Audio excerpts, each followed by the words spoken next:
Monsieur le Premier ministre. La parole est à Monsieur Dominique Potier. Et à lui tout seul.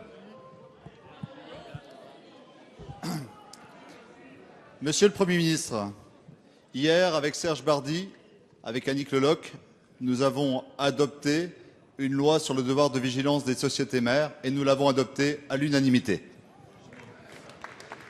Ce texte novateur enjoint les grandes entreprises, nos multinationales, d'avoir vis-à-vis de leurs filiales et de leurs sous-traitants des devoirs, un plan de vigilance pour prévenir les atteintes aux droits de l'homme, à l'environnement, pour lutter contre la corruption et réparer les dommages faits aux victimes.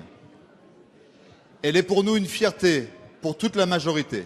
Elle est une fierté parce qu'elle a été fabriquée de manière inédite, en intergroupe, avec des ONG, avec des syndicats qui ont été comme des sentinelles.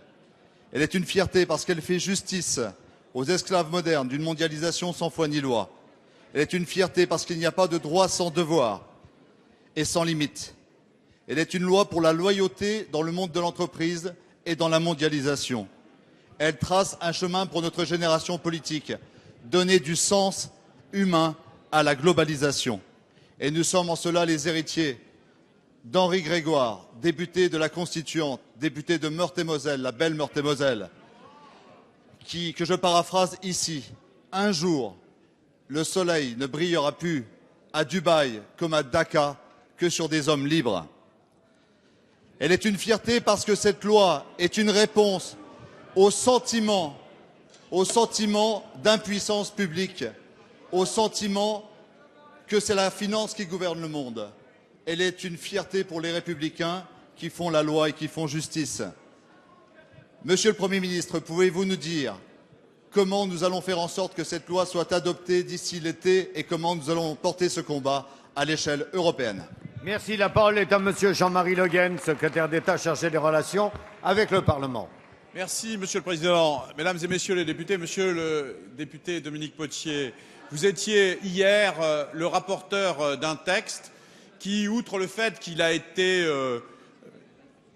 adopté à la très grande majorité de l'Assemblée nationale, et notamment de cette majorité, mais aussi avec des remarques positives venant de la part de parlementaires de l'opposition, je veux vous dire combien ce texte marquera indiscutablement cette législature. Et j'étais en responsabilité sur le banc pour présenter ce texte à la demande et avec le soutien du Premier ministre. Et je peux vous dire également quelle est ma fierté d'établir ce devoir de vigilance, c'est-à-dire de faire en sorte que nos entreprises, les plus grandes, celles qui ont plus de 5000 salariés, soient désormais amenées à présenter un plan de vigilance contre les risques d'atteinte aux droits de l'homme, aux droits sociaux, aux droits environnementaux partout dans le monde.